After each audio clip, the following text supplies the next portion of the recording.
2006 సంవత్సరంలో 2007 సంవత్సరం ఈ 29 మార్చి 2007 ఉదయం 11 గంటలకి ఇది ఆక్షన్ జరిపింది ఎవరయ్యా అంటే అప్పటి ఆర్జేసీ మీ అందరికీ సుపరిచితమైనటువంటి ఆజాద్ గారు అని ఒక ఆయన ఉన్నారు. ఆయన కూడా ఎండోమెంట్స్ కమిషనరేట్ లో అప్పుడు ఈ అసెట్స్ దేవుడు ఆస్తులను చూసేటువంటి సెక్షన్ లో ఉండేవారు. కమిషనర్ గారు పంపగా వారు అలాగే ఒక ఆయన ఏదో రెడ్డి గారు పుల్లారెడ్డి ఏదో రెడ్డి గారు అని అసిస్టెంట్ కమిషనర్ గారు ఉండేవారంట. వీరు ముగ్గురు కలిసి వచ్చి ఆక్షన్ పెట్టారు.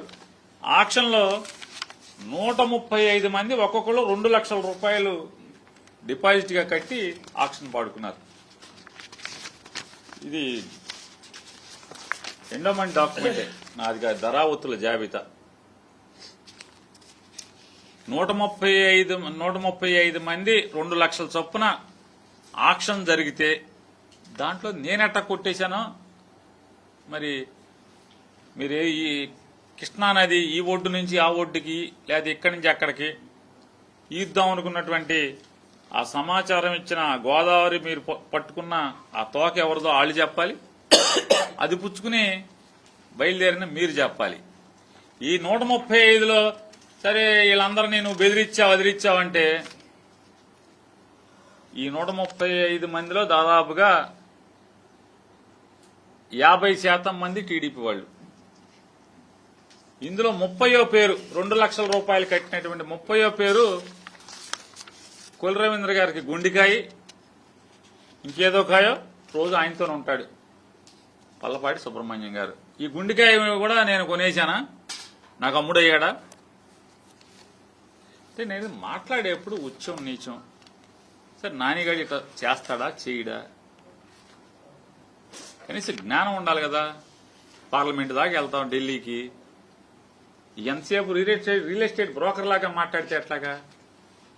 చోటు మారినప్పుడు మనం కూర్చునే కుర్చీ మారినప్పుడు ఆలోచన కూడా మార్చుకోవాలి.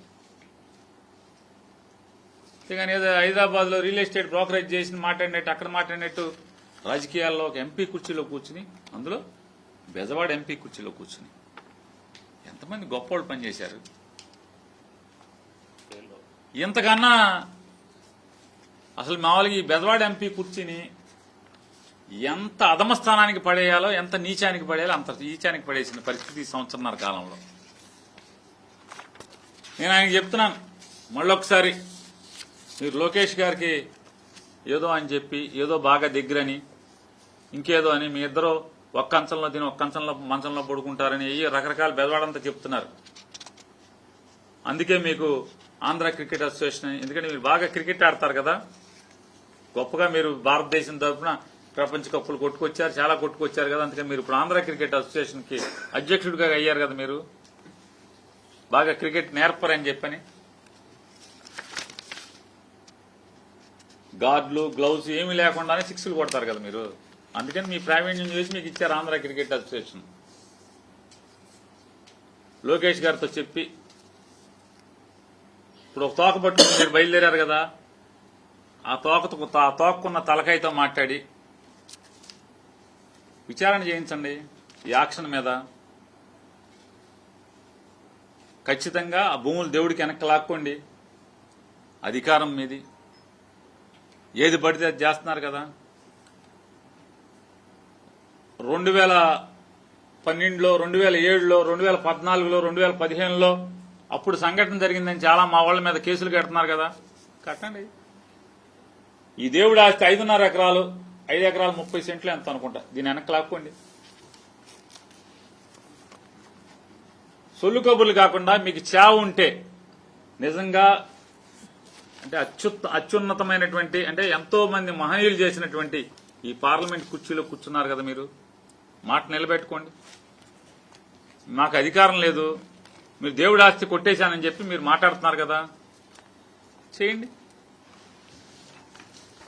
ఇక నేను బియ్యం కొట్టేశానని ఏదో చెప్తున్నారు, బియ్యం కొట్టేశాను. ఈ బియ్యం కొట్టేసిన మాట ఇప్పుడు చాలాసార్లు చెప్పాను.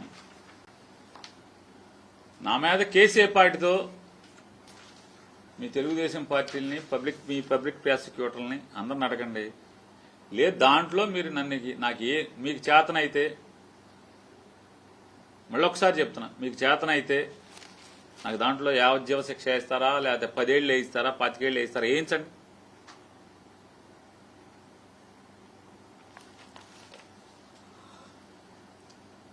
సరే, మీరు నా దగ్గర పనిచేసే అతనే తప్పు చేశాడని సాక్షాత్తు నేనే చెప్పాను. దానికి సరిపడా ప్రభుత్వానికి నష్టం లేకుండా నేను కడతానని కాగితం ఇచ్చాను.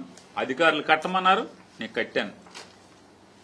కేజీ ఏదైతే ప్రభుత్వానికి నష్టం జరిగిందో కేజీ 90 రూపాయలు, బియ్యం కేజీ 90 రూపాయలు చొప్పున కట్టాను. గవర్నమెంట్ కొనుక్కునే అన్ని ఖర్చులు కలిపి మొత్తం స్టోరేజ్ ఖర్చులతో సహా కలిపి 45 రూపాయలు, 44 రూపాయలు, నేను 90 రూపాయలు చొప్పున కట్టాను. ప్రభుత్వానికి ప్రజల ఆస్తికి నష్టం లేదు కదా. నేను మిమ్మల్ని అడుగుతున్నాను, అలియాస్ చిన్ని గారు 7 అసెంబ్లీ నియోజకవర్గాల్లో బియ్యం రవాణా మాఫియా నడిపేది మీరు కాదా? ఈ పెద్దిరెడ్డి ఎవడు మీ ఆఫీసులో కూర్చుని రోజు మొత్తం ఈ పార్లమెంట్ మొత్తంలో బియ్యం వ్యాపారం చేసేవాడు ఎవడు మీ ఆఫీసులో ఎందుకు కూర్చుంటున్నాడు? మీకు మేనేజర్ కాబట్టి. ఈ రేషన్ బియ్యాన్ని అమ్మేటువంటి మీ మాఫియా వ్యాపారంలో అదొక వ్యాపారం. దానిలో పెద్దిరెడ్డి నెల నెలా మీకు తీసుకొచ్చి ఈ బియ్యం మాఫియా నడిపేటువంటి మీ మేనేజర్ పెద్దిరెడ్డి 1.5 కోటి మీకు ఇస్తున్నాడా, ఇవ్వట్లేదా? జాగ్రత్తగా పొట్లం కట్టి హైదరాబాద్ పంపించుకుంటున్నారా, పంపించుకోవట్లేదా? బియ్యం నువ్వు అమ్ముకుంటా, అదొక ఆర్గనైజ్డ్ క్రైమ్ కింద మీరు చేస్తా, వైసీపీ వాళ్ళని క్రిమినల్స్ అంటారు. ఎవరు క్రిమినల్, ఎవరు బియ్యం తినేది? అంటే మీరు కళ్ళు మూసుకుని, అంటే పిల్లి కళ్ళు మూసుకుని పాలు తాగితే ఎవడు చూడండి, మీరు కళ్ళు మూసుకుంటే ఎవడు చూడలేదనా? లోకమంతా చూస్తుంది, కోడైకి వస్తుంది. మేం కాదు, మీ తెలుగుదేశం వాళ్ళే మొత్తం టామ్ చేస్తున్నారు. మా ఎంపీ చిల్లరకు తప్పితే దేనికి రాడు, నోట్లు లెక్కెట్టుకుంటాకి తప్పితే ఇంకొక దానికి పనికిరాడు. డబ్బు సంపాదించడం, కొట్టేయటం, ఇక్కడి నుంచి హైదరాబాద్ పార్సిల్ చేసేయటం, ఏదోటి చేసుకోవడం, ఇది అయిపోయింది. అక్కడతో ఆగల. 7 ఎమ్మెల్యేల్లో ఏ ఎమ్మెల్యేతో నీ కాపురం బాగుంది? ఎందుకు బాగలేదు? తేడా ఇక్కడే కదా, కొట్టుకుడిగాడే కదా. తిరువూరులో ఏం జరుగుతుంది అంటే, మీ మంచం ఫ్రెండో కంచం ఫ్రెండోతో మీకున్న పలుకుబడిని ఉపయోగించి తిరువూరు ఎమ్మెల్యేని డమ్మింగ్ చేశారు. అతనికి ఏంటంటే మామూలుగా ఎవరికో ఏదో కొబ్బరికాయ దొరికితే కిందేసుకోవాలి మీదేసుకోవాలి తెలియని పరిస్థితుల్లో ఆ ఎమ్మెల్యే ఉద్యోగం వచ్చి అతను కిందేసుకుని మీదేసుకునే పరిస్థితి ఉంటే అది అవకాశంగా తీసుకుని తమ్ముడు కిషోర్ని అడ్డం పెట్టుకుని మీరు మొత్తం పార్లమెంట్ మొత్తాన్ని లూటీ చేస్తున్నారా, చేయట్లేదా? కట్లేరు నుంచి జేసీబీలు, ప్రొక్లైన్లు, 14 టైర్ల టిప్పర్లతో ఖమ్మంలోకి వెళ్ళిపోవట్లేదా? అంతా నీ ఫోటో అతికిచ్చే కదా. శివనాథ్ అలియాస్ చిన్ని గారు అక్కడితో ఆగట్లేదు కదా. మీరు అక్కడి నుంచి బూడిద ముందు పాపం